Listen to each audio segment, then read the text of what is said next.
अभी कुछ समय से कई छात्रों का मेरे पास बार बार सवाल आता है कि मैम पीटी कैसे निकाले, बस पीटी निकलवा दो, पीटी निकलवा दो। तो मैं आपको बताऊं, पीटी मैं मानती हूँ बहुत बड़ी चुनौती है, क्योंकि अंदर होने का जो रास्ता है, अंदर जब आप जाएंगे आप मेंस तभी लिख पाएंगे जब आप पीटी निकाल पाएंगे। ठीक है, तो पीटी अपने आप में महत्वपूर्ण है। एक तरीके से देखा जाए तो पीटी एक प्रकार की छटनी है जो टाइम पास करने वाले छात्र और सीरियस छात्रों में क्या करती है, छटनी करती है, एक बैरियर लगा देती है, जिससे जो सीरियस छात्र है वो अंदर की ओर जाता है और प्रॉपर सीरियस वे में अपना मेंस देता है और सिलेक्शन ले जाता है। तो पीटी एक देखा जाए तो सभी के लिए बहुत बड़ी चुनौती है। सभी ये सोचते हैं कि पीटी निकल जाए फिर उसके बाद मेंस की तैयारी करेंगे। पहले मैं भी यही सोचती थी, जब मैं इस तैयारी में आई थी तो मैंने भी यही चीज सोची कि एक बार पीटी निकालते हैं फिर उसके बाद देखेंगे मेंस की तैयारी करेंगे।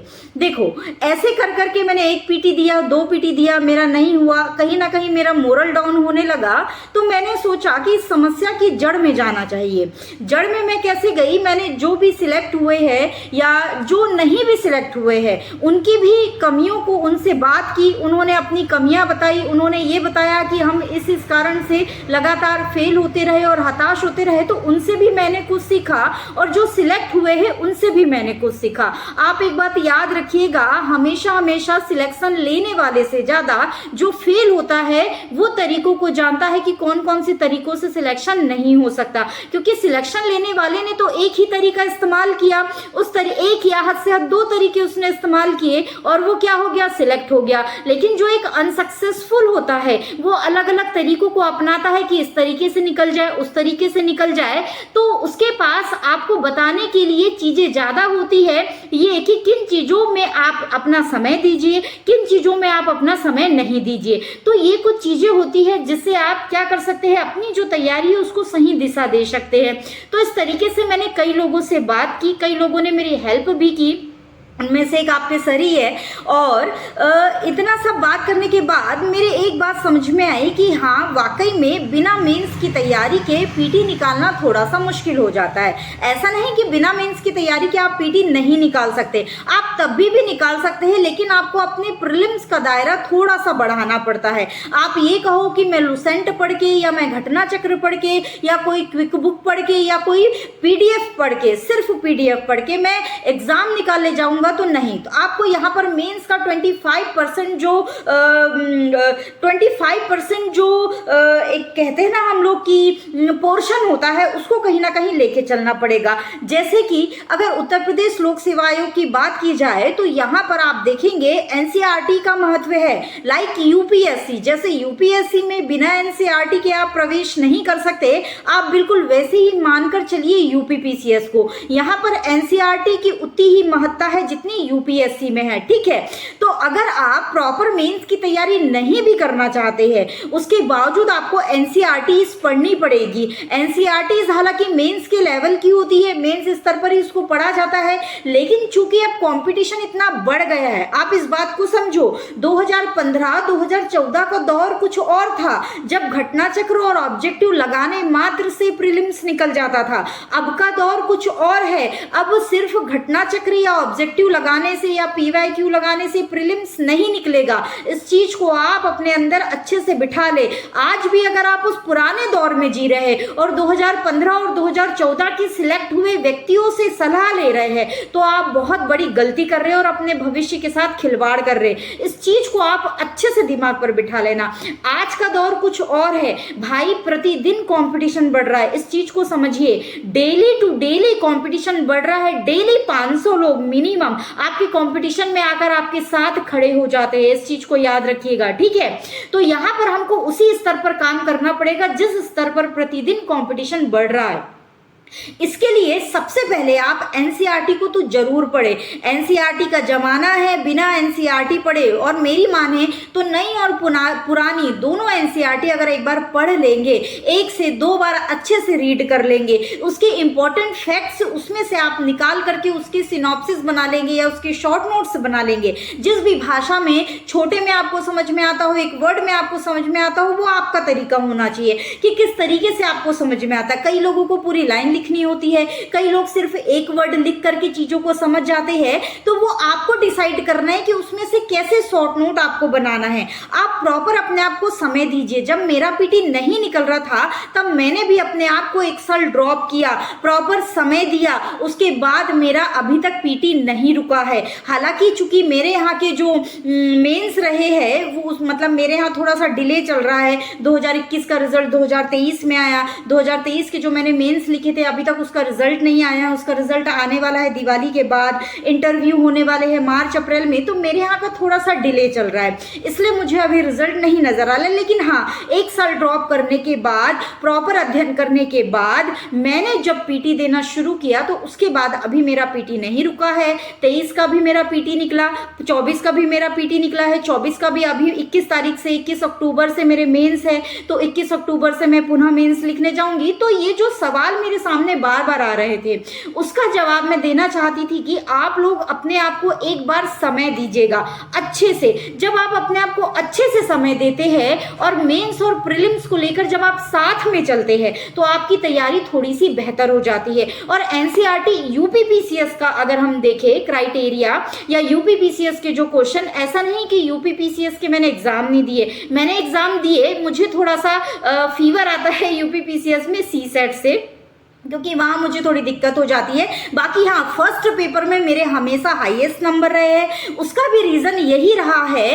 कि मैंने हमेशा जो तैयारी की है वो ऑब्जेक्टिव से नहीं की। देखो, मैंने ऑब्जेक्टिव लगाए हैं, मैं ये नहीं कह रही कि मैंने ऑब्जेक्टिव नहीं लगाए। आप समझिएगा ऑब्जेक्टिव आपको कब काम देते हैं। तो यहाँ पर आप ध्यान से सुनिएगा कि ऑब्जेक्टिव आपको तब सहारा देंगे, तब सहायता करेंगे आपकी, जब आपकी सब्जेक्ट पर पकड़ होंगी। बिना सब्जेक्ट पर पकड़ किए अगर आप ऑब्जेक्टिव लगाने चले जाओगे तो आपको कुछ समझ में नहीं आएगा, क्योंकि ऑब्जेक्टिव में तो किसी एक पोर्शन से क्वेश्चन आया हुआ रहता है। पूरा टॉपिक ऑब्जेक्टिव थोड़ा ना क्लियर करता है। ऑब्जेक्टिव सिर्फ आपका कोई एक हिस्सा तय करेगा। जैसे कर्नाटक युद्ध से अगर मान लो कोई क्वेश्चन आ गया तो वो एक हाथ कर्नाटक युद्ध से आपसे क्वेश्चन पूछेगा। मान लो उसने द्वितीय कर्नाटक युद्ध से क्वेश्चन पूछ लिया, ठीक है। अब ऑब्जेक्टिव में तो उतना ही है और उतना ही क्राइटेरिया दिए गए, आपको उतना ही समझाया गया है।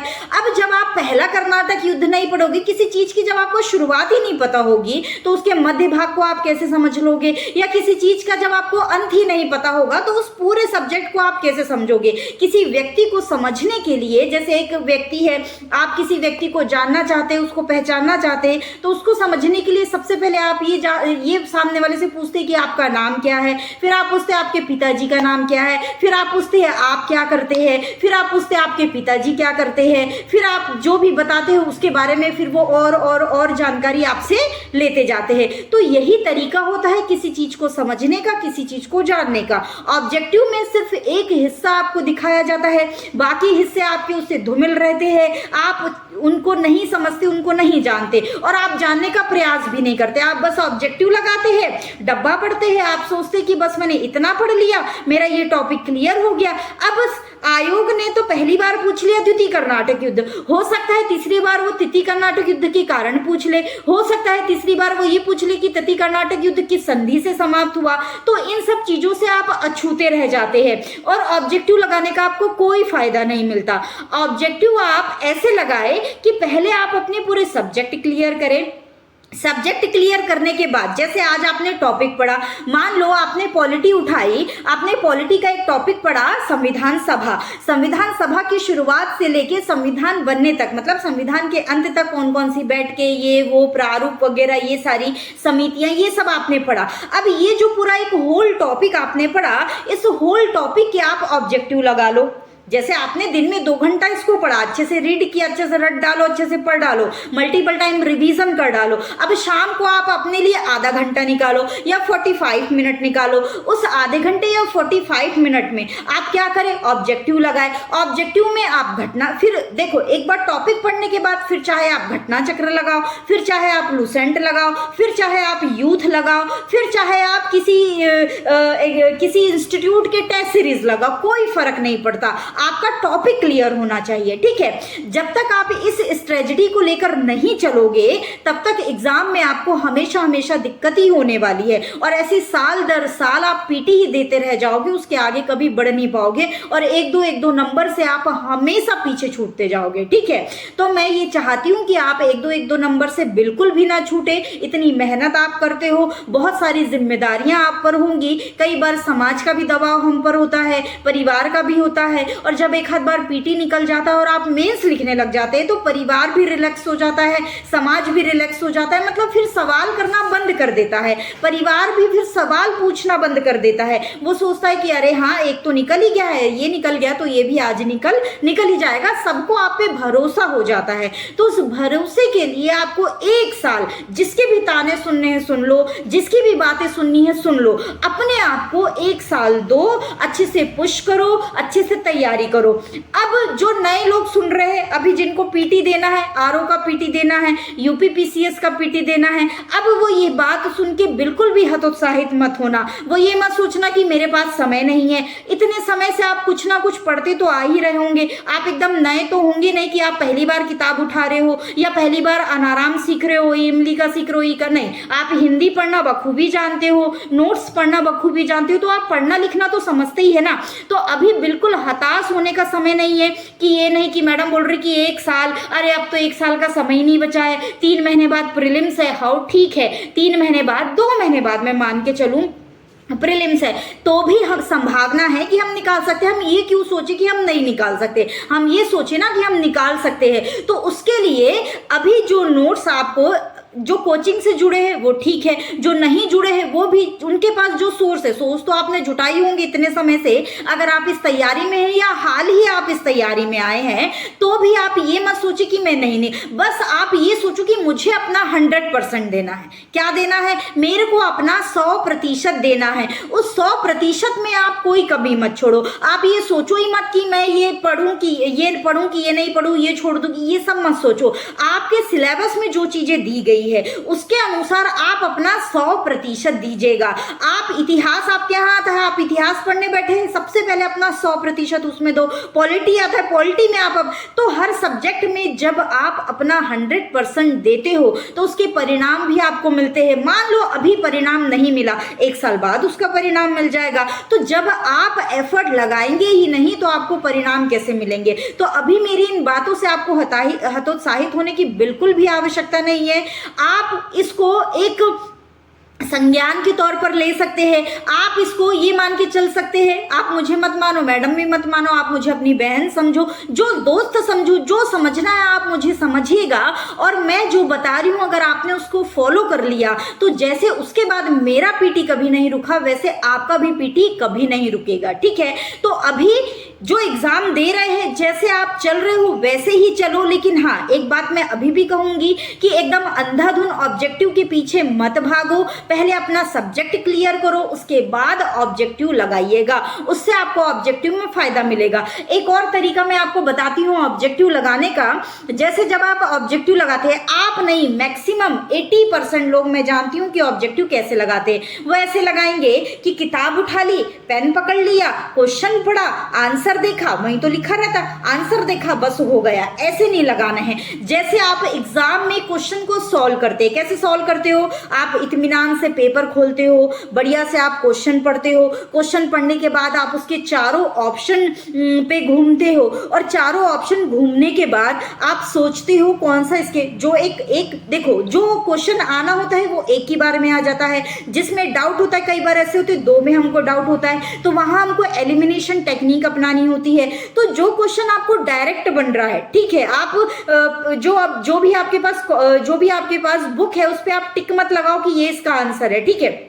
आप बकायदा एक हाथ से अपना डिब्बा और आंसर को छुपा लीजिएगा। आप प्रॉपर क्वेश्चन पढ़िएगा। क्वेश्चन पढ़ने के बाद जैसे आप एग्जाम में एलिमिनेशन टेक्निक को यूज करते हैं, बिल्कुल वैसे ही टेक्निक आपको इसमें भी यूज करना है। क्वेश्चन लगाते समय प्रॉपर अपने आप को उसी इन्वायरमेंट में रखें। यानी जब आप क्वेश्चन लगा रहे हो, 150 क्वेश्चन आप लीजिएगा और 150 क्वेश्चन लेकर आप बैठिएगा, और उन 150 क्वेश्चन को जब लेकर आप बैठेंगे तो आप प्रॉपर उसको 2 घंटा दो। ऐसा नहीं कि फटाफट निपटाना है, हमको हमको उस टेक्निक को यूज करना है जो टेक्निक हम एग्जाम हॉल में यूज करते हैं। क्योंकि कई बार कई लोगों को मैंने ऐसे भी देखे जो सिर्फ ऑब्जेक्टिव के दम पर ही जीते हैं, ऑब्जेक्टिव इतना रटा, उनको इतना रटा है, लेकिन उन्होंने आज तक पीटी नहीं निकाल पाया। ये भी एक बड़ी विडंबना है। तो ऑब्जेक्टिव के पीछे जितने लोग भाग रहे हो वो अभी भी सचेत हो जाओ, मौका भी है, समय भी है। एकदम अंधाधुन ऑब्जेक्टिव के पीछे भागोगे कभी भी ठीक तरीके से आपकी तैयारी नहीं हो पाएगी।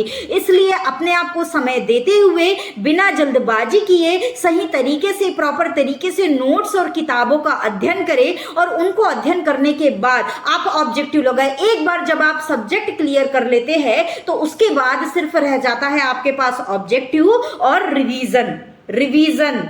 ठीक है, ऐसा नहीं कि एक बार हमने पढ़ लिया और फिर बस उसके बाद भी हम ऑब्जेक्टिव के दम पे जी जा रहे हैं। नहीं, revision, multiple time revision most important है। इसलिए रिवीजन करना बहुत जरूरी है। आप रिवीजन करते रहिए लगातार, रिवीजन बहुत जरूरी होता है। रिवीजन करने से चीजें बार बार रिकॉल होती है और आपके दिमाग में बैठती है। और जब आपको चीजें माउथ टू माउथ याद हो जाती है तो आप क्या करते हैं कि जो मेंस में भी उसमें आपको उसका सीधे सीधे फायदा मिलता है। क्योंकि कई क्वेश्चन होते हैं जो सिंपल आते हैं, सिंपल वे में आते हैं, तो उसमें आपको पीटी का ही इफेक्ट पड़ा हुआ। कई चीजें ऐसी है जो आपको मेंस में सीधे सीधे काम आती है। ठीक है, तो आप ये मत सोचे कि हम पहले पीटी पढ़ ले फिर हम मेंस पढ़ेंगे, ये भी नहीं। अगर आप समय देना चाहते, आपकी एज कम है, आपकी एज कम है, 2-3 बार दे दे के आप हताश हो गए हैं, और या आपकी एज भी ज्यादा है, ऐसा नहीं, आप 30 के भी है, 32 के भी है, 33 के भी है, 34 के भी है, 35 के भी है, तो भी आपको घबराने की आवश्यकता नहीं है। बस इस टेक्निक को आप एक बार यूज करो, उसके बाद देखो पीटी ना निकले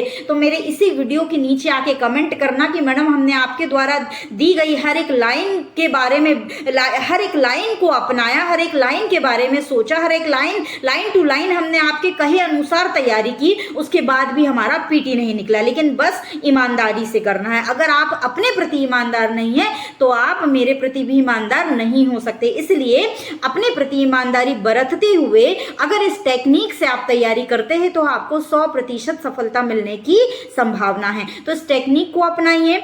अभी जो एग्जाम दे रहे हैं उनके पास भी समय है, वो इस तरीके से चीजों को लेकर के चल सकते हैं। प्रॉपर थोड़ा समय आपको ज्यादा देना पड़ेगा। अभी जो एग्जाम दे रहे हैं उनको थोड़ा अपना समय, बाकी जो साल भर वाली तैयारी वो अपना एक दिन में 5-6 घंटा भी दे रहे हैं, हद से 6 घंटा भी दे रहे हैं तो भी उनके लिए पर्याप्त है। ठीक है, और जो अभी तैयारी कर रहे हैं वो मैक्सिमम 10 घंटे तो निकाल करके चलो। ठीक है, 10 घंटे से कम में काम नहीं चलेगा। अभी वाले सुन लेना बिल्कुल कान खोल के। ठीक है, 10 घंटे से कम में काम नहीं चलेगा। 10 घंटे से कम में काम नहीं चलेगा। 2-3 बार मैं बोल रही हूं, अगर इतना समय दोगे तभी पीटी निकलेगा, चाहे आरओ के वाले हो चाहे यूपीपीसीएस वाले हो। ठीक है, तो इसलिए समय के अनुसार समय दिया जाता है। बाकी समय आपको 10 घंटे देने की आवश्यकता नहीं है, बाकी समय 6 से 8 घंटे में भी काम चल जाएगा। लेकिन अभी आपको 10 से 12 घंटे निकालने होंगे, मैक्सिमम 10 घंटे। अगर आपके पास समय ज्यादा है तो आप 2 घंटा का एफर्ट और लगा दो। लेकिन अगर आपके पास समय नहीं है तो कम से कम स्थिति में 10 घंटे आपके पास होने चाहिए अगर आपको आरओ का एग्जाम और यूपीपीसीएस का एग्जाम निकालना है तो। ठीक है, तो इस सलाह को आप, मुझे लगता है, अच्छे वे में लेंगे और मानेंगे, और एक बार मान करके देखिएगा। और आपको तैयारी के दौरान किसी प्रकार की कोई समस्या होती है, आपके अंदर मन में और कोई सवाल आते हैं, तो आप उन सवालों को भी पूछिए ना। आप पूछेंगे नहीं तो हम बताएंगे कैसे? आप पूछेंगे तभी तो हम बताएंगे। तो आप पूछिए, अगर आपके सामने कोई और समस्या है, कोई और परेशानी है, ठीक है, तो आप उसको पूछ सकते हैं, हम आपको बाकायदा उसका उत्तर देंगे। ठीक है, तो आज के लिए बस इतना ही है। मेरी शुभकामनाएं आपके साथ है। आप इसी तरीके से तैयारी करते रहे और आप बेहतर परिणाम लेकर आएंगे, ये भी मुझे विश्वास है। बस आप ईमानदारी से मेहनत करते रहे। तो आज के लिए बस इतना ही है। अब बाकी हम लोग बाद में मिलेंगे, ऐसे ही किसी दिन में और किसी बात पर आपको जानकारी दे दूंगी। ठीक है, चलिए।